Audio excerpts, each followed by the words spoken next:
నమస్తే ఆంధ్రప్రభకి స్వాగతం. నేను ప్రియా కౌశిక్. ఈ రోజు మనం చూస్తున్నది ఒక సింపుల్ ఎలిగేషన్ కాదు. ఇది ఒక ప్యాటర్న్, ఒక రిపీటెడ్ ప్యాటర్న్ అని చెప్పుకోవచ్చు.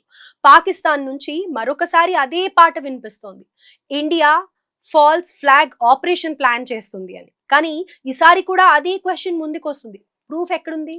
ఎవిడెన్స్ ఏది? ఒక న్యూస్ పేపర్‌లో వచ్చిన ఆర్టికల్‌ని పట్టుకొని ఎగ్జాంపుల్ లైక్ ఏ పేపర్స్‌లో వచ్చాయంటే డాన్ కానీ, జియో న్యూస్ లాంటివి హెడ్‌లైన్స్ క్రియేట్ చేస్తున్నాయి. కానీ ఈ హెడ్‌లైన్స్‌తో నిజం క్రియేట్ చేయలేరు కదా! నిజంకి బేస్ ఉండాలి, ఫ్యాక్ట్స్ ఉండాలి, అకౌంటబిలిటీ ఉండాలి. ఇదొక కొత్త విషయం కాదు. హిస్టరీ చూస్తే ఒక క్లియర్ ప్యాటర్న్ కనిపిస్తుంది. ఎప్పుడు పాకిస్తాన్ పైన ప్రెషర్ పెరిగినప్పుడు అప్పుడు ప్రశ్నలు వస్తూ ఉంటాయన్నమాట. పాకిస్తాన్ నరేటివ్ మార్చడం స్టార్ట్ చేస్తుంది. ఇంటర్నల్ ఇష్యూస్ ఉన్నప్పటికీ, ఎకనామిక్ స్ట్రగుల్స్ ఉన్నప్పటికీ, గ్లోబల్ స్క్రూట్నీ ఉన్న ఫోకస్ ని డైవర్ట్ చేయడానికి ఇండియా పేరు యూజ్ చేయడం ఇది చాలా అలవాటైపోయింది. కానీ ఇక్కడ ఒక ముఖ్యమైన పాయింట్ ఉంది. ఇండియా ఇప్పుడు గ్లోబల్ స్టేజ్ లో స్ట్రాంగ్ గా నిలబడిన దేశం. డిప్లొమాటిక్ గా స్ట్రాంగ్, స్ట్రాటజిక్ గా స్టేబుల్.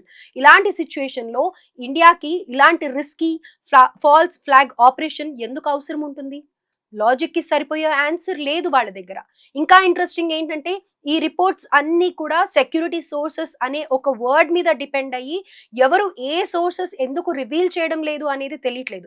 ఎవిడెన్సెస్ ఎక్కడున్నాయి అనేది తెలియట్లేదు. డాక్యుమెంటేషన్ ఏంటి అనేది చెప్పట్లేదు. ఈ బేసిక్ క్వశ్చన్స్ కి ఆన్సర్స్ లేవు, కానీ ఎలిగేషన్స్ మాత్రం స్ట్రాంగ్ గా ఉన్నాయని చెప్తున్నాయి. మోడర్న్ వార్ఫేర్ ఇప్పుడు బ్యాటిల్ ఫీల్డ్ లో మాత్రమే జరగదు, నరేటివ్స్ లో కూడా జరుగుతుంది, పర్సెప్షన్ లో కూడా జరుగుతూ ఉంటుంది. రిపీటెడ్ గా ఒక స్టోరీని పుష్ చేస్తే అది నిజంలా కనిపించదు, కానీ నిజం అవుతుంది. సో ఈ రోజు అసలు మనం తెలుసుకుందాం, ఇది రియల్ ఇంటెలిజెన్సా లేక స్క్రిప్టెడ్ ప్రొపగండానా? ఈ న్యూస్ పేపర్స్ అన్నీ కూడా కలిసి పాకిస్తాన్ తో చేతులు కలిపి ఇలాంటివి ప్రజల ముందుకి తీసుకొని వస్తుందా? ఇదే పట్టుకొని అక్కడ సెక్యూరిటీ ఆఫీసర్ కవాజా అసిఫ్ కూడా ఈ ఫాల్స్ ఎలిగేషన్స్ ఇస్తున్నారు. పైగా మన ప్రధానమంత్రి ఏదైతే సింధూర్ 1 లో మాట్లాడారో గర్ మే గుస్కే మారుంగా అని ఇప్పుడు అదే రిపీట్ చేసి ఆయన చెప్తూ ఉన్నారు. అసలు ఇంతలా మాట్లాడాల్సిన అవసరం ఏముంది? అక్కడుండే స్కేర్ సిటీని పీపుల్ క్వశ్చన్ చేయొద్దు అని చెప్పి ఇప్పుడు మాట్లాడుతున్నారా? అసలు ఏం జరుగుతుంది? దీని వెనకాల వాళ్ళ ఐడియాలజీ ఏంటి అనేది తెలుసుకుందాం. ప్రస్తుతం మనతో పాటు రిటైర్డ్ మేజర్ ఆఫీసర్ శ్రీనివాస్ గారు ఉన్నారు. హలో సార్, నమస్తే. నమస్తే అండి.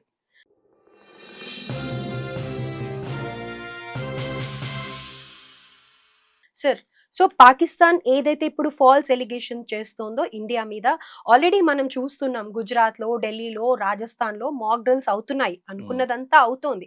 అంటే బయటికి రావట్లేదు, సంథింగ్ బిగ్ ఇస్ హ్యాపెనింగ్ అని చెప్పేసి మనం వారం 10 రోజుల నుంచి కూడా అనుకుంటూ వస్తూ ఉన్నాం. అవునండి. అయితే ఇప్పుడు రీసెంట్ గా జరిగిన ఎన్ఐఏ ఆపరేషన్స్ కానీ, లేకపోతే ఆమ్, ఎవరైతే స్పైగా ఉన్నారో వాళ్ళందరినీ పట్టుకోవడం కానీ, ఈ ప్యాటర్న్స్ అన్ని చూస్తూ ఉంటే ఇప్పుడు ఆ కవాజా ఆసిఫ్ బయటకు వచ్చి విషం కక్కారు. అవును. సేమ్ రిపీటెడ్ డైలాగ్స్ చెప్తూ రిపీటెడ్ డైలాగ్ ఉన్నారు. అండి. అవును. మన మాక్ డ్రిల్స్ ఇవన్నీ చూస్తుంటే నిజంగా సింధూర్ 2 వస్తుందా అన్న భయం అయితే అనిపిస్తోంది. హ్మ్. ఏమంటారు సార్ దీనికి? మనం ఒకసారి ఇనీషియల్‌గా ఇదే విషయం మీద మాట్లాడుతున్నప్పుడు ఆపరేషన్ 2.0 ఆపరేషన్ సింధూర్ 2.0 ఏదైతే ఉందో ఇది ఖచ్చితంగా కొనసాగుతుంది అనేటువంటిది మనం గతంలో కూడా చెప్పుకున్నాం. హ్మ్. ఈ Iran, Israel and America war start అయినప్పుడు దీనికి కూడా స్కోప్ కనిపిస్తుందని స్టార్టింగ్‌లోనే ఒకసారి విశ్లేషణ చేసుకున్నాం. ప్రస్తుతం చూస్తున్నటువంటి ఎనాలిసిస్ గనక జాగ్రత్తగా ఈ సంఘటనలు గనక అనలైజ్ చేస్తూ ఉంటే there is not a simple things are going around. ఇప్పుడు మనకి ఇక్కడ చాలా ప్రశాంతంగా కూర్చుని ఉన్నాం కానీ ఈ జియో పొలిటికల్గా చూస్తూ ఉంటే గనక ఎప్పుడు ఏ విధంగా టర్న్ అవుతుంది అనేటువంటి విషయం మనకు అర్థం కావడం లేదు. హ్మ్. ముఖ్యంగా అలార్మింగ్ థింగ్స్ ఏంటి అంటే అక్కడ బార్డర్ ఏరియాలో నోటం అనేటువంటిది జారీ చేయడం. నోటం అంటే సార్? నోటీస్ టు ఎయిర్మెన్ అండి. నోటీస్ టు ఎయిర్మెన్ అంటే అక్కడ సివిలియన్ ఎయిర్ క్రాఫ్ట్స్ కానీ ఏది కూడా ఎగరడానికి వీలేదు నోటం జారీ అయింది అంటే. అంటే అక్కడ మిజైల్స్ ఎగిరేటువంటి అవకాశం ఉందండి. సరే, ఎందుకు నోటం జారీ చేశారు అనేటువంటి విషయాన్ని కనుక మనం విశ్లేషణ చేసినట్లయితే అక్కడ అమెరికా పాకిస్తాన్ని ఒక రిక్వెస్ట్ చేసుకుంది. తన యొక్క ఎయిర్వేస్ ఏదైతే ఉన్నాయో ఆ ఎయిర్వేస్ని అమెరికా ఉపయోగించుకుంటుంది ఇరాన్ మీద దాడి చేయడానికి. అంటే అక్కడి నుంచి మిజైల్స్ అనేటువంటి ప్రయాణిస్తాయి. ఆ మిజైల్స్ అనేటువంటివి ఈ యొక్క ఎయిర్ క్రాఫ్ట్స్ని హిట్ చేసేటువంటి అవకాశం ఉంది కాబట్టి నోటం జారీ చేస్తారండి. అయితే ఈ ఎయిర్వేస్ని అమెరికాను ఉపయోగించుకుంటున్నప్పుడు పాకిస్తాన్తో పాకిస్తాన్ అమెరికాతో ఒప్పందం చేసుకుని ఉంటుంది డెఫినెట్ గా. There might be a secret agreement అండి. ఎందుకంటే ఏ దేశం అన్నా సరే వేరే దేశానికి ప్రయోజనం ఇవ్వాలి అంటే కొన్ని ప్రయోజనాలు పొందాలి. Give and take policy. సరే మీకు మా యొక్క ఎయిర్ వేస్ ని ఉపయోగించుకోవడానికి మీకు అవకాశం ఇస్తామో, మరి ఫలితంగా అంటే హైపోథీసిస్ గా చెప్తున్నాను, ఇండియా మీద ఒక 2 బాంబులు వేసుకోవడానికి అవకాశం ఇవ్వండి మాకు, ఛాన్సెస్ ఉందిగా. అంటే నేను అమెరికాకి ప్రయోజనం ఇస్తున్నాను, ప్రయోజనం ఇస్తున్నప్పుడు అమెరికా ప్రయోజనం పొందుతున్నప్పుడు సందట్లో సడేమియాగా ఆల్రెడీ చావు దెబ్బతిని ఉంది. ఆపరేషన్ సింధూర్లో చావు దెబ్బతిని ఉంది. దానికి జవాబు చెప్పడానికి అది కాసు కూర్చుని ఉంది. వాళ్ళు ఎప్పుడు కూడా ఈ రోజు వరకు ఒక్కసారి కూడా నెగ్గినటువంటి దాఖలాలు లేవు. మన పాకిస్తాన్ ఏదైతే ఉందో అది ఎప్పుడు కూడా ఓడిపోతూనే ఉంది. వాళ్ళు ఎప్పుడు కూడా దానికి ప్రతిదాడి కోసం ప్రతిసారి వాళ్ళు రివెంజ్ అనేటువంటిది యాడ్ చేసుకుంటూనే వెళ్తున్నారు. వాళ్ళ అవకాశం కోసం ఎదురు చూస్తున్నారు. మరి అమెరికాకి పాకిస్తాన్కి జరిగినటువంటి ఒప్పందంలో ఆసిఫ్ మునీర్ వెళ్ళి అమెరికా ప్రెసిడెంట్ ని ట్రంప్ ని కలవడం, కలిసి అక్కడ లంచ్ ప్రోగ్రామ్ లో అటెండ్ కావడం, అసలు అవన్నీ పోస్ట్ సింధూర్ పీరియడ్ లో జరిగినటువంటివన్నీ కూడా ఫలితంగా కొన్ని మినరల్స్ అనేటువంటి అమెరికాకి అప్పగించడం, ఇవన్నీ కూడా చూస్తూ ఉంటే there might be a secret understanding అండి. ఎప్పుడైతే ఎయిర్ వేస్ ని ఇవ్వడానికి అవకాశం ఇచ్చిందో. సరే, ఇంకొక అనాలిసిస్ చేద్దామండి. అమెరికా నిజంగానే మనకు మిత్రుడా? ఏ దేశానికి మిత్రుడు అని చెప్పలేం కదా. సో ఇప్పుడు పాకిస్తాన్కి ఎక్కువ సపోర్ట్ చేస్తుందా, ఇండియాకి ఎక్కువ సపోర్ట్ చేస్తుందా అంటే, మన శత్రువు పాకిస్తాన్ కాబట్టి ఇండియాను కంట్రోల్లో పెట్టడానికి పాకిస్తాన్కి ఎక్కువగా సపోర్ట్ చేసినటువంటి దాఖలాలే కనిపించినాయండి. అటువంటి సందర్భంలో వీళ్ళిద్దరికీ అండర్స్టాండింగ్ జరిగినప్పుడు మనకి థ్రెట్ లేదని ఏ విధంగా ఊహించగలం? దిస్ ఈజ్ వన్ సినారియో అండి. సెకండ్ సినారియో, ఎక్కడో ఉన్నటువంటి KGB service, Russian KGB service మన ఇంటెలిజెన్స్ ఏజెన్సీస్ కి ఒక సీక్రెట్ ఇన్ఫర్మేషన్ ఇచ్చింది.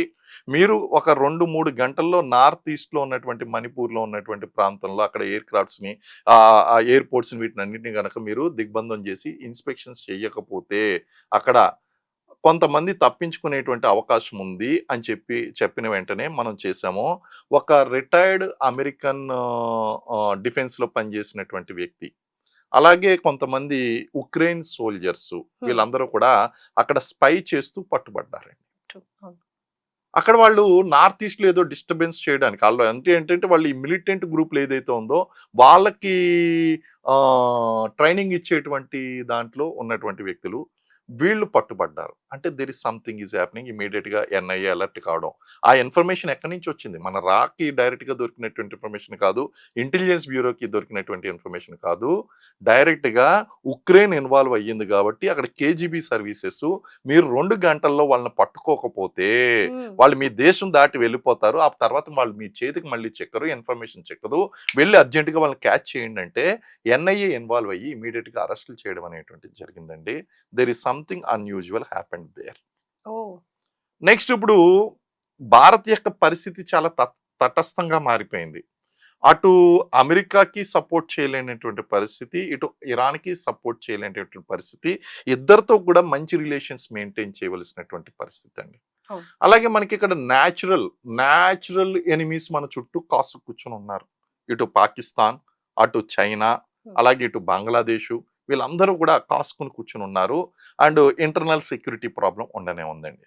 మరొక ఇన్ఫర్మేషన్ ఏంటి అంటే, ఈ ఫిదాయిన్ అటాక్స్ చేసేటువంటి వాళ్ళు, టెర్రరిజం క్రియేట్ చేసేటువంటి వాళ్ళు దాదాపు ఒక 10,000 మంది ఇన్ఫిల్ట్రేట్ చేయడానికి రెడీగా ఉన్నారు. ఇప్పుడు బిగ్గెస్ట్ అచీవ్మెంట్ ఇండియాకి ఏంటి అంటే, last 3 to 5 years especially article 317 రద్దు చేసిన తర్వాత టెర్రరిజం అనేటువంటిది కంట్రోల్లోకి వచ్చింది. పాకిస్తాన్ తట్టుకోలేకపోతుంది అది, అలాగే ప్రపంచ దేశాలు కూడా తట్టుకోలేకపోతున్నాయండి. అటువంటి టైంలో పాకిస్తాన్ అనేటువంటిది భారతదేశంలో ఏదో విధంగా ప్రాబ్లం క్రియేట్ చేయాలి. మనం బాలాకోట్ స్ట్రైక్స్ లో కానీ, ఆపరేషన్ సింధూర్ టైంలో కానీ, అక్కడ ఉన్నటువంటి పాక్ ఆక్యుపైడ్ కాశ్మీర్లో ఉన్నటువంటి ఆ యొక్క టెర్రరిస్ట్ అవుట్ఫిట్స్ అండ్ క్యాంప్స్ ఏదైతే ఉన్నాయో వాటిని సక్సెస్ఫుల్ గా మనం టార్గెట్ చేయగలిగాం. కాబట్టి మన కంట్రోల్లోకి వచ్చిందండి. అక్కడ పహల్గామ్ ఇన్సిడెంట్ జరిగింది, ఒకే చెదురుమదురు సంఘటన జరిగింది. అంటే గత 80s లోను, 90s లోను, 2000s లోను జరిగినటువంటి సంఘటనలతో పోల్చుకుంటే బాగా తగ్గిపోయింది తీవ్రవాదం అనేటువంటిది. ఇప్పుడు అది డైజెస్టిబుల్ థింగ్ కాదు పాకిస్తాన్కి. సో ప్రపంచం అంతా కూడా ఇరాన్ వైపు, ఇజ్రాయెల్ వైపు, అమెరికా వైపు ప్రపంచ యుద్ధం వస్తుందేమో, మూడో ప్రపంచ యుద్ధం వస్తుంది అనేటువంటి టైంలో ఇక్కడ మళ్ళీ మనకి ఇంటర్నల్ సెక్యూరిటీ ఇష్యూ క్రియేట్ చేద్దాం అనేటువంటి ఉద్దేశం అక్కడ కనిపిస్తుందండి. అంటే ఒకవైపు ఏమో పాకిస్తాన్ చేసేటువంటి డైరెక్ట్ ఎయిర్ అటాక్స్ థ్రెట్ ఉంది. రెండోది మనకి ఇటు ఇన్ఫిల్ట్రేషన్ ద్వారా తీవ్రవాదాలు పెంచేటువంటి అవకాశం ఉంది. మూడోది నార్త్ ఈస్ట్ లో ఇక్కడ వీళ్ళు పట్టుబడ్డారు. సో ఈ సంఘటనలన్నీ చూస్తుంటే it is a kind of emergency situation అండి. దాంతో హై లెవెల్ మీటింగ్ అనేటువంటిది కండక్ట్ చేయడం జరిగింది. మొత్తం అంతా కూడా అజిత్ దోవల్ గారు దాదాపు ప్రధానమంత్రి గారు ఎవరితో అన్నా 10 నిమిషాలు 15 నిమిషాలు మాట్లాడితే చాలా ఎక్కువ. అటువంటిది 3 గంటల సేపు అజిత్ దోవల్ గారితో మీటింగ్ జరిగింది. అంటే there is something very big is happening. And that అందరూ సీఎం, అన్ని స్టేట్ సీఎంస్ తో కూడా మీటింగ్ అవడం అండి. సాధారణంగా అన్ని స్టేట్స్ సీఎంలతో మీటింగ్ అవడం అంటే it is a kind of national emergency indication అండి. అలాగే మాక్ డ్రిల్స్ జరుగుతున్నాయండి. మాక్ డ్రిల్స్ ఎగ్జాక్ట్ గా ఈ మాక్ డ్రిల్స్ జరిగినటువంటి ప్రాంతాలు కనుక మీరు చూసుకున్నట్లయితే ఆల్ బార్డర్ ఏరియాస్, ఏదైతే పాకిస్తాన్కి ఆనుకుని ఉన్నటువంటి ఇటు పంజాబ్ దగ్గర నుంచి కాశ్మీర్ వరకు ఉన్నటువంటి బార్డర్ టౌన్స్ అన్ని చూసుకోండి. బార్డర్ టౌన్స్ అన్ని కూడా దీనికి ఇక్కడ మాక్ డ్రిల్స్ అనేటువంటి జరుగుతున్నాయి. ఎగ్జాక్ట్లీ గుజరాత్ లో కానీ లేకపోతే ఢిల్లీలో కానీ ఇక్కడ మనకి Delhi is being capital agents కూడా అక్కడే దొరకడం కూడా జరిగింది. Delhi is being capital and Gujarat, Rajasthan, Jammu Kashmir, Punjab border states. అవి కాకుండా న్యూక్లియర్ ఎస్టాబ్లిష్మెంట్ ఇన్స్టాలేషన్స్ ఏదైతే ఉన్నాయో అంటే అణు విద్యుత్ ఉన్నటువంటి ప్రాంతాల్లో కూడా మాక్ డ్రిల్స్ జరిగినాయి మనకి. అది కూడా ఒక ఆఫ్ ది టార్గెట్ అండి. సో ఆ విధంగా కనుక చూసుకుంటే ఎక్కడైతే స్ట్రైక్స్ జరగడానికి అవకాశం ఉందో oil installations, nuclear installations, border states ఇవన్నీ కూడా జరగడం అనేటువంటిది ఇది వార్ ప్రిపరేషన్ లో భాగంగా మనం చెప్పొచ్చు. అంటే ఇది యుద్ధానికి వెళ్ళడానికి చేసేటువంటి ప్రిపరేషన్ కాదు, యుద్ధం వస్తే గనక మనం తట్టుకునేటువంటి ప్రిపరేషన్ అండి ఇది. ఓకే, పానిక్ అవ్వకుండా మనకి బీ ప్రిపేర్డ్ అండి. ఇప్పుడు 2 రకాలండి. ఒకటి మనం యుద్ధానికి వెళ్ళడం, రెండోది యుద్ధం వస్తే తట్టుకోవడం.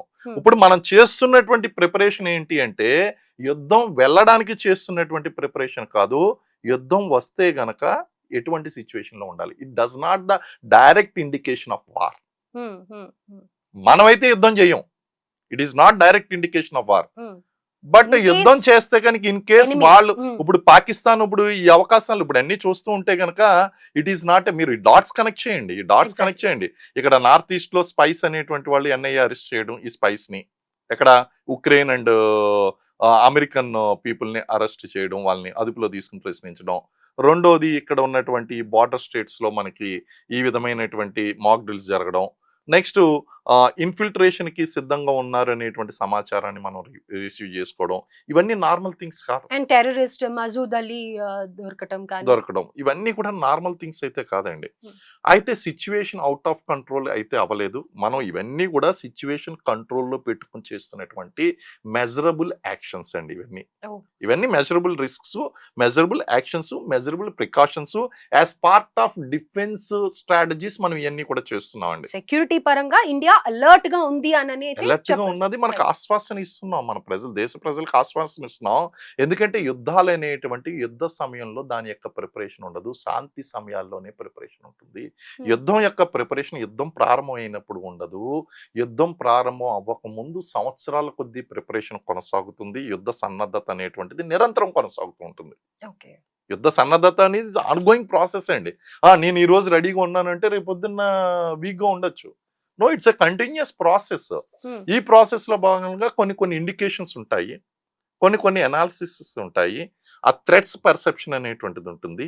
థ్రెట్ ఏ సమయంలో రావడానికి అవకాశం ఉంది అనేటువంటిది మొత్తం సందట్లో సడేమియా అని చెప్పి ఎలాగా నేను ఇప్పుడు నాకు సపోర్ట్ చేస్తుంది. ఇప్పుడు చూడండి, వీక్గా ఉన్నటువంటి ఒక పర్సన్కి ఎవరైనా సరే మంచి స్ట్రాంగ్గా ఉన్నటువంటి పర్సన్ కనుక అప్ చెప్పారు అనుకోండి, అది ఇంకా ఆ కుక్క గానీ లేకపోతే ఆ పర్సన్ గానీ ఏం చేస్తారంటే ఏం చేస్తానో చూసుకో అని చెప్పి ముందుకు వెళ్తారు. పాకిస్తాన్ సిచ్యువేషన్ అటువంటిదే. అంటే ఒంటరిగా మొన్నటి ఉన్నప్పుడు వరకు మాట్లాడు. హెల్ప్‌లెస్ గా ఉన్న పాకిస్తాన్, ఎటువైపు నుంచి సపోర్ట్ లేని పాకిస్తాన్, సింధూర్ అప్పుడు చూసాం మనం. అవును. ఇప్పుడు all of the sudden US help చేయడం ఏంటంటారు? దానికి గల ఇప్పుడు రీజన్ కావాలి కదా! ఇప్పుడు ఎయిర్‌వేస్ యూజ్ చేసుకోవాలి కదండీ ఇప్పుడు. ఓకే. ఎయిర్‌వేస్ అవును యూజ్ చెప్పారు. చేసుకోవాలి. రైట్. ఎయిర్‌వేస్ యూజ్ చేసుకోవాలంటే ఇప్పుడు పాకిస్తాన్ దన్నుంది. పాకిస్తాన్‌కి ఎప్పుడైతే అమెరికా నా యొక్క హెల్ప్ తీసుకుంటుంది అనగానే ఆ టైంలో ఉన్న గాడిదకి అక్కడ అద్దంలో సింహం కనిపిస్తుందండి. పాకిస్తాన్ అనేటువంటి గాడిదకి అక్కడ గాడిద కనిపించడం లేదు. అద్దంలో సింహం కనిపిస్తుంది దానికి.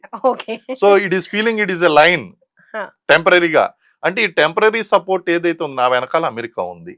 రైట్. సో ఆ యొక్క హైపోథెటికల్ ధైర్యం ఏదైతే ఉందో, ఊహించుకుని తెచ్చిపెట్టుకున్నటువంటి ధైర్యం ఏదైతే ఉందో, దాంతో ఖచ్చితంగా సందట్లో సడేమియా కింద పాకిస్తాన్ మా ఇండియా మీద ఒక బాంబు వేద్దాం. మీరు ఒక విషయం అర్థం చేసుకున్నారా?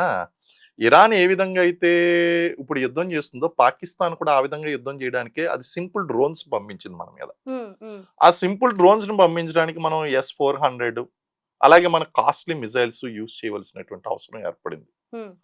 మరి ఇలాగే గనక అమెరికా చేస్తున్నట్టే మనం యుద్ధం కొనసాగించుంటే, ఈరోజు మన పరిస్థితి ఏంటండి? ఆపరేషన్ సింధూర్ మరి ఎంత చక్కగా బుద్ధి చెప్పాం. హ్మ్. ప్రీఎంప్టివ్ స్ట్రైక్స్ పేరుతో మనం అప్పుడు దాకా కేవలం టెర్రరిస్ట్ ఆర్గనైజేషన్ మీద, అవుట్‌ఫిట్స్ మీద స్ట్రైక్స్ చేసినటువంటి వాళ్ళం.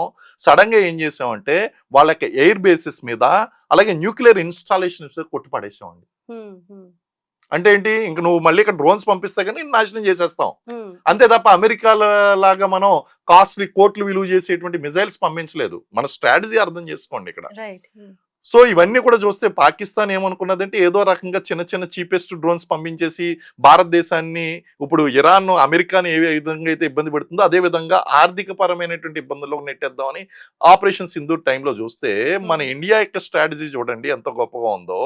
నీతో వేల రూపాయలు, లక్షల రూపాయలు విలువ చేసే నీ డ్రోన్స్‌కి నేను కోట్ల రూపాయలు విలువ చేసేటువంటి S-400 ఇయన్నీ కూడా నేను ఎందుకు ఖర్చు చేయాలి? నేను హ్మ్. అయన్నీ ఖర్చు చేయను.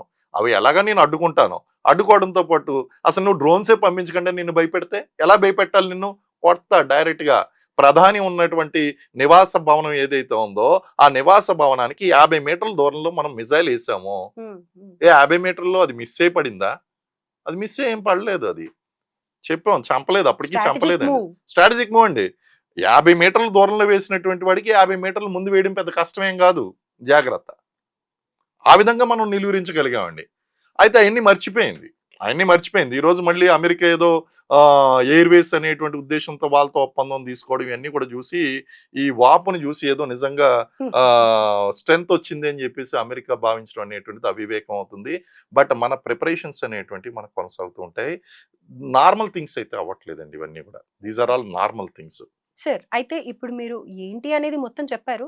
కానీ ఈ మాక్ డ్రిల్స్ గురించి కొంచెం మాట్లాడుకుందాం సార్. యాహ్! ఈ మాక్ డ్రిల్స్ అసలు ఏ కండిషన్స్‌లో స్టార్ట్ చేస్తారు? యాహ్! అండ్ ఎందుకు ఉపయోగపడుతుంది? ఏంటి అనే వివరాలు తెలియజేయండి. యాహ్!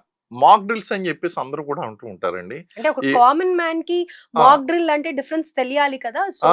ఈ మాక్ డ్రిల్స్ గురించి ఇంకా బార్డర్ ఏరియాస్‌లో ఉన్నటువంటి వాళ్ళందరికీ కూడా ఐడియా ఉంటుంది. ఎస్పెషల్లీ మన ఆంధ్ర, తెలంగాణ ఇలా ఇంటీరియర్ ఇండియాలో ఉన్నటువంటి వాళ్ళకి మాక్ డ్రిల్స్ అనేటువంటి వార్ టైమ్‌లో చేసేటువంటి మాక్ డ్రిల్స్ గురించి తెలీదండి.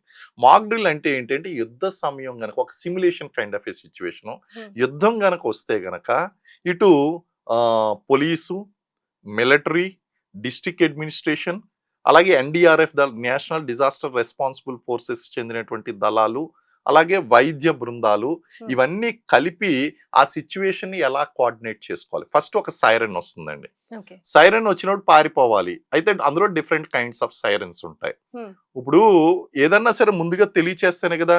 ఒక్కసారి సైరన్ వస్తే గనక బాంబులు పడుతున్నట్టు. నేను జస్ట్ ఎగ్జాంపుల్ చెప్తున్నానండి. హ్మ్. సేమ్ కాదు. హ్మ్. సో 2 సార్లు సైరన్స్ వస్తే గనక ఎయిర్ అటాక్స్ అవుతున్నట్టు. 3 సార్లు గనక జరిగితే గనక మీరు బంకర్‌లో పారిపోండి. ఇలాగ కొన్ని టైప్స్ ఉంటాయండి. ఈ టైప్స్‌ని ఆధారంగా చేసుకొని జనాలకి అలవాటు చేయాలి ఫస్ట్. ఓకే. లేకపోతే అక్కడ మీకు సైరన్ వస్తూ ఉంటది. వీళ్ళు రోడ్ల మీదే తిరుగుతూ ఉంటారు. వీడియోస్ తీస్తూ ఉంటారు. వీడియోస్ తీస్తూ ఉంటారు. సైరన్ వచ్చింది చూడండి అని చెప్పేసి వీడియోస్ తీస్తూ ఉంటారు. వీళ్ళకి సిట్యుయేషన్ అర్థం కాదండి. హ్మ్. బాంబు పడిపోతుంది. ప్రాణ నష్టం జరుగుతుందండి. పానిక్ అయిపోతారు ఫస్ట్. ఫస్ట్ ఏం ఎగ్జాక్ట్‌లీ. జరుగుతుంది? పానిక్ పానిక్ అయిపోతారు. అయిపోవడం. పానిక్ అయిపోయిన తర్వాత హాస్పిటల్‌కి ఎలా తీసుకెళ్ళాలి? ఎవరికి ఫోన్ చేయాలి? ఏం చేయాలి? అంత పానిక్ సిట్యుయేషన్ అండి. కాబట్టి ముందుగానే ఏం చేస్తారంటే ఇటు పోలీస్ దళాలు కానీ, మిలిటరీ దళాలు కానీ, ఎన్డీఆర్ఎఫ్ దళాలు కానీ, డిస్ట్రిక్ట్ అడ్మినిస్ట్రేషన్ కానీ, వైద్య బృందాలు కానీ, వీళ్ళందరూ సివిల్ డిఫెన్స్ వాళ్ళు వీళ్ళంతా కూడా కోఆర్డినేటెడ్గా పనిచేసి ఒకవేళ కనుక యుద్ధం ఫస్ట్ ఏంటంటే యుద్ధం వస్తుంది లేదా అటాక్ జరుగుతుంది అన్న దానికి ఏ సైరన్ ద్వారా వీళ్ళకి రావాలి అనేటువంటిది ఒకటి ప్రాక్టీస్ చేయించడం. రెండోది సురక్షితమైనటువంటి ప్రాంతాల్లోకి, ఇప్పుడు బార్డర్ ఏరియాస్ అన్ని కూడా బంకర్స్ ఉంటాయండి, ఆ బంకర్స్ లోకి వెళ్ళిపోవడం, సురక్షితమైనటువంటి ప్రాంతాల్లోకి వెళ్ళిపోవడం. మూడోది ఏంటి అంటే గాయపడినటువంటి వాళ్ళు ఎవరైతే వీళ్ళు ఉన్నారో ఈ గాయపడినటువంటి వాళ్ళకి ఫస్ట్ ఎయిడ్ ఇవ్వడము, ఫస్ట్ ఎయిడ్ ఇవ్వడంతో పాటు ఆసుపత్రులకు తీసుకువెళ్ళడము, వీళ్ళకి ప్రాణాలు కాపాడడం అనేటువంటి చర్యలు ఈ మాక్ డ్రిల్స్ లో ప్రాక్టీస్ చేస్తూ ఉంటారు.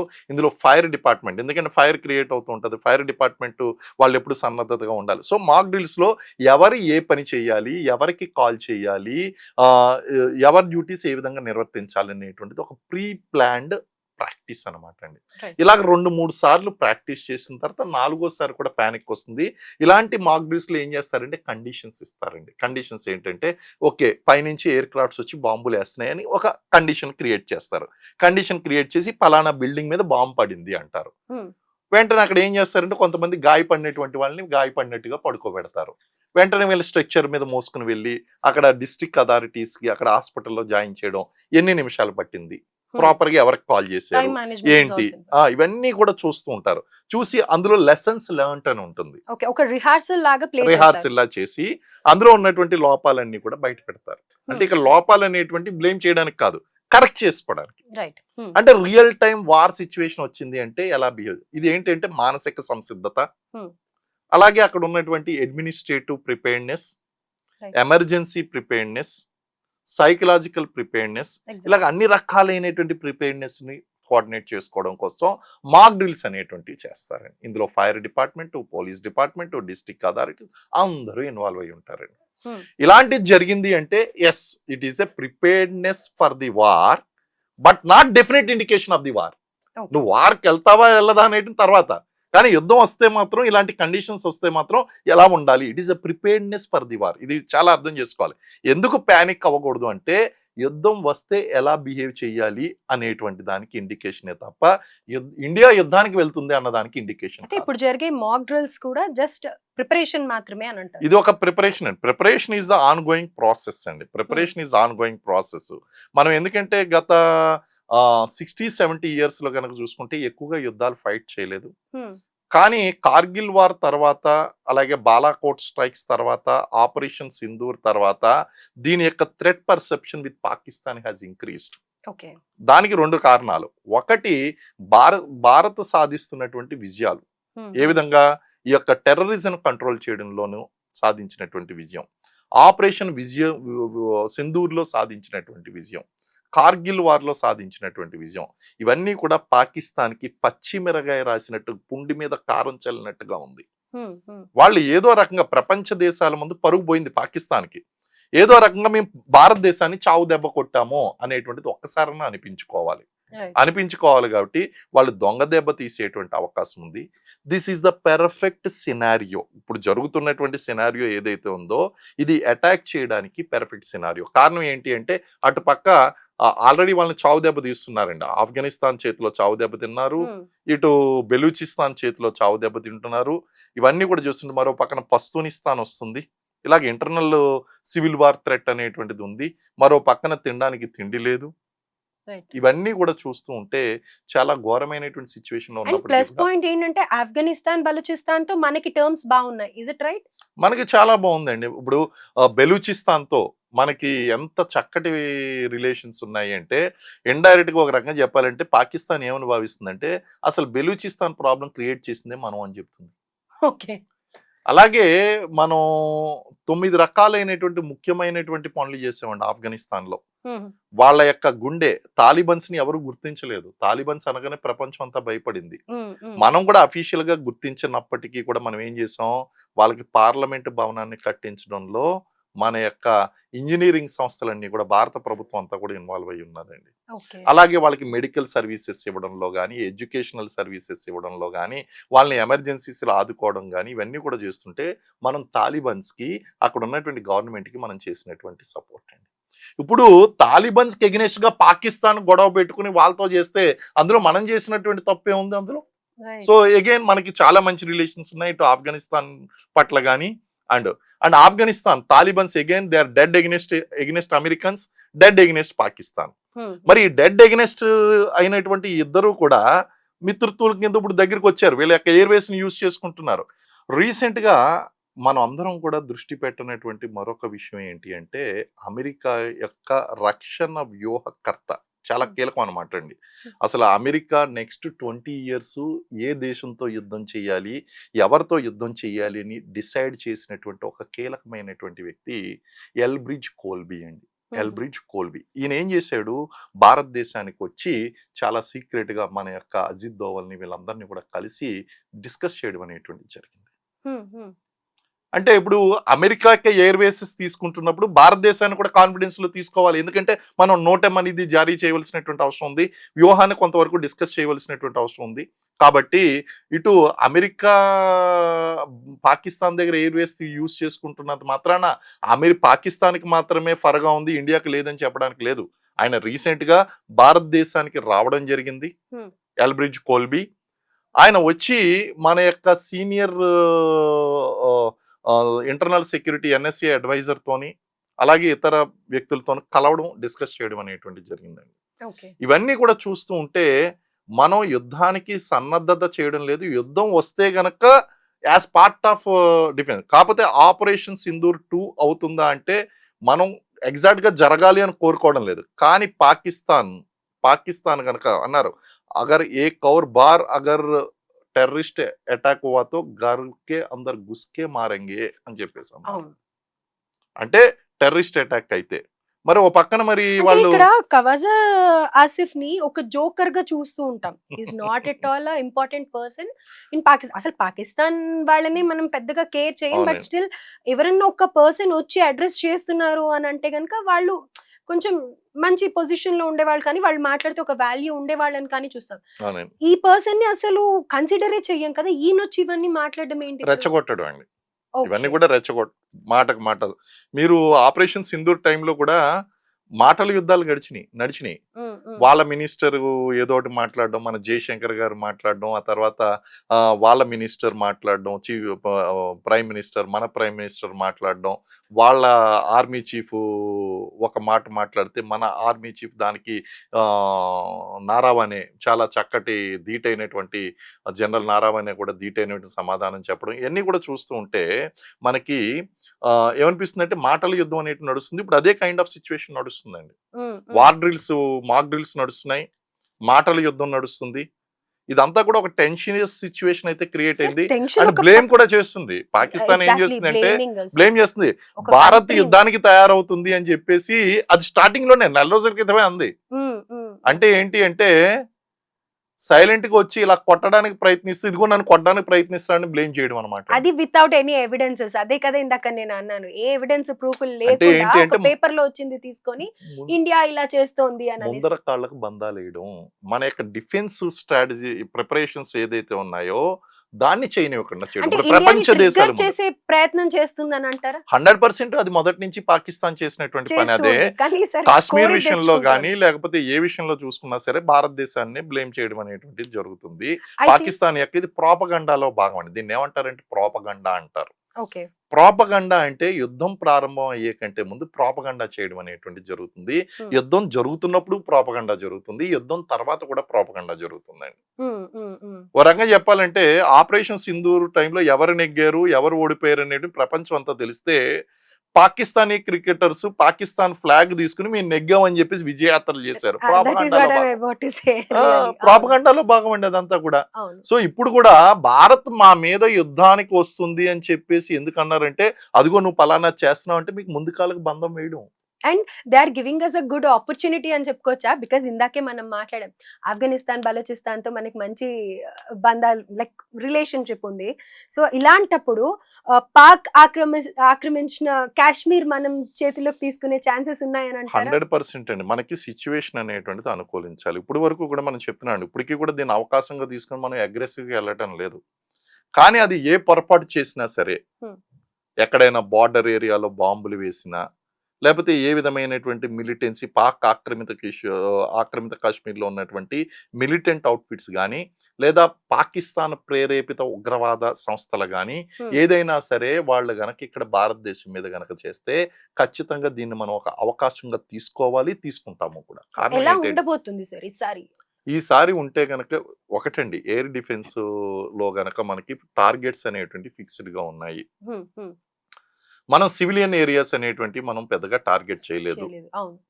ఇప్పుడు మనం నివసిస్తున్నటువంటిది ఎలాంటి ప్రపంచం అంటే ఇప్పుడు మీరు ఉన్నటువంటి ప్లేస్‌ని కూడా లాంగిట్యూడ్స్, లాటిట్యూడ్స్ తో గనక కోఆర్డినేట్ చేసి మీరున్నటువంటి లైవ్ లొకేషన్ తెలుసుకోవడం డిఫెన్స్ ఇంటెలిజెన్స్ సర్వీసెస్‌కి, మిలిటరీ కమ్యూనికేషన్స్‌కి పెద్ద కష్టం కాదు. ఓహ్! సో అంటే శాటిలైట్ ద్వారా కూడా మనం టెర్రరిస్ట్‌ని మీరు యూజ్ ఐడెంటిఫై చేస్తున్నటువంటి చేయొచ్చు. ఐఫోన్ ద్వారా, మీరు చేస్తున్నటువంటి ఆండ్రాయిడ్ ఫోన్స్ ద్వారా, శాటిలైట్ కమ్యూనికేషన్ ద్వారా, జీపీఎస్ టెక్నాలజీ ద్వారా మీ యొక్క లైవ్ లొకేషన్స్‌ని ట్రాక్ చేయొచ్చు. ఓహ్! ఇప్పుడు మీరు గూగుల్‌లో పర్మిషన్స్ ఇస్తున్నారు కదా! గూగుల్‌కి లొకేషన్ సర్వీసెస్ మీరు ఓబర్‌కి ఇవ్వడం లేదా? లేకపోతే ర్యాపిడోకి ఇవ్వడం లేదా? మీ యొక్క exactly. Live location find out చేయడానికి. ఆఫ్టర్ ఆల్ మనకి ర్యాపిడో బుక్ చేసుకుంటున్నప్పుడే లేకపోతే ఒక స్విగ్గీ బుక్ చేస్తున్నప్పుడు ఏ సందు తిరిగాడు, ఏ మలుపు తిరిగాడు అన్నది 2 సెకన్ల తేడాతో మనకు అప్డేట్ లభిస్తున్నప్పుడు, ఇప్పుడు మిలిటరీ ఇంటెలిజెన్స్‌కి, మిలిటరీ కమ్యూనికేషన్స్‌కి ఎవరు ఎక్కడ ఉంటారు అనేటువంటి టెక్నాలజీ తెలియడం పెద్ద కష్టమేం కాదు. హ్మ్. ప్రీ ఫిక్స్డ్ టార్గెట్స్ మన దగ్గర ఉన్నాయి. ఓహ్! టార్గెట్స్ ఫిక్స్ అయిపోయినాయి. బటన్ నొక్కడం, జాగ్రత్తగా ఆ టైం చూసుకోవడం. అటువంటప్పుడు యుద్ధం ఎందుకు మనం అంతసేపు ముగించడం, ప్రారంభించినప్పుడే ముగించేద్దాం. సో, ఇప్పుడు ఎవరైతే అన్నారో ఆ యొక్క ఆయన పేరేమన్నాం, నవాజా సి ఆ! ఖవాజా ఆసిఫ్ ఖవాజా సెక్యూరిటీ ఆసిఫ్. ఆఫీసర్ పాకిస్తాన్. ఆయన యొక్క సెక్యూరిటీ మంత్రి, రక్షణ మంత్రి ఏదైతే ఖవాజా ఆఫీస్ ఇంటి మీద ఒక బాంబు. హ్మ్, హ్మ్. ప్రధానమంత్రి ఇంటి మీద ఒక బాంబు, ఒక మిజైలు. అండ్ ఆసిఫ్ మునీర్ ఇంటి మీద ఒక బాంబు. వీళ్ళు ముఖ్యమైన కీలక నేతలు ఉన్నారు కదా! అండ్ వాటితో పాటు ఎయిర్ బేసెస్, అలాగే న్యూక్లియర్ బేసెస్, అలాగే వీళ్ళ యొక్క జలాంతర్గాములు ఇవన్నీ కూడా టార్గెట్ చేసినటువంటి, వీళ్ళు ట్రేస్ చేసినట్టు వీళ్ళు జలాంతర్గాములు, ఎయిర్ క్రాఫ్ట్స్ వీటినన్నిటిని బేస్ చేసి ఒక్కసారిగా మేట నొక్కడం పెద్ద కష్టమేం కాదండి. వార్ స్టార్ట్ చేయడం పెద్ద కష్టమేం కాదు. Nowadays it is not a difficult at all. ఏ హ్మ్. కంట్రీకి అయినా సరే. కానీ అంత ఫుల్ ప్లెడ్జ్డ్ వారికి మనం వెళ్ళడం లేదు. హ్మ్, హ్మ్. కానీ వాళ్ళు ఏ తప్పు చేసినా సరే, చిన్న తప్పు చేసినా సరే జవాబు గట్టిగా ఉంటుంది. ఆపరేషన్ సింధూర్ 2.0 అనేటువంటిది స్టార్ట్ అయిపోతుందండి. తప్పు చేస్తే స్టార్ట్ అయిపోతుంది. హ్మ్, హ్మ్. కానీ అప్పటి వరకు మనం ఏం చేస్తామంటే మాక్ డ్రిల్స్ చేసుకుంటాము. రైట్. మన ప్రిపరేషన్స్ మనం చేసుకుంటాము. ఎవరిని ఇబ్బంది పెట్టం. కానీ నువ్వు ఒక్క అడుగు ముందుకేస్తే మనం 10 అడుగులు ముందేసి మళ్ళీ చావు దెబ్బ కొడతామండి. అందులో ఇంక తిరుగులేదు. రైట్. అదే. సో హోల్ పిక్చర్ మాకు చూపించారు అండ్ వినడానికి కూడా చాలా బాగుంది. బికాస్ ఈ ఫాల్స్ ఎలిగేషన్స్ వేసి ఫాల్స్ నెరేటివ్ చెప్తున్నారు వితౌట్ ఎనీ ఎవిడెన్సెస్ అని చెప్పి ఎంత బాధగా ఉందో. లైక్ ఇప్పుడు వాళ్ళ పర్స్పెక్టివ్ ఏంటి, ఎందుకు ఇలా చేస్తున్నారు అనేది తెలుసుకోవడం కూడా చాలా బాగా అనిపిస్తుంది. And at the same time ఏదైతే ఇండియా మొత్తం పానిక్ కండిషన్ లో ఏదో జరగబోతుంది అని చెప్పి భయపడుతూ ఉన్నామో, ఆ మాక్ డ్రిల్స్ అనేది జరుగుతున్నాయి అనగానే నిజంగానే అలర్ట్ అయిపోయారు అందరూ కూడా. అవునవును. ఇంకేదో జరుగుతుంది అని చెప్పేసి చాలా భయభ్రాంతులకు గురవుతున్నారు. కానీ this is just a indication that we are already ready for any kind of Yes, situation, but we are not attacking. Attacking. Right. Yes అండి. In exactly. కేస్ పాకిస్తాన్ ముందరికి వస్తే మాత్రం వదిలేదే లేదు లేదు. అని అనేది అయితే చెప్తూ ఉన్నాం. అవునండి. అవును. రైట్ సార్, క్లియర్ పిక్చర్ ఇచ్చారు. Thank you so much sir. Thank you అండి. Thank you very much.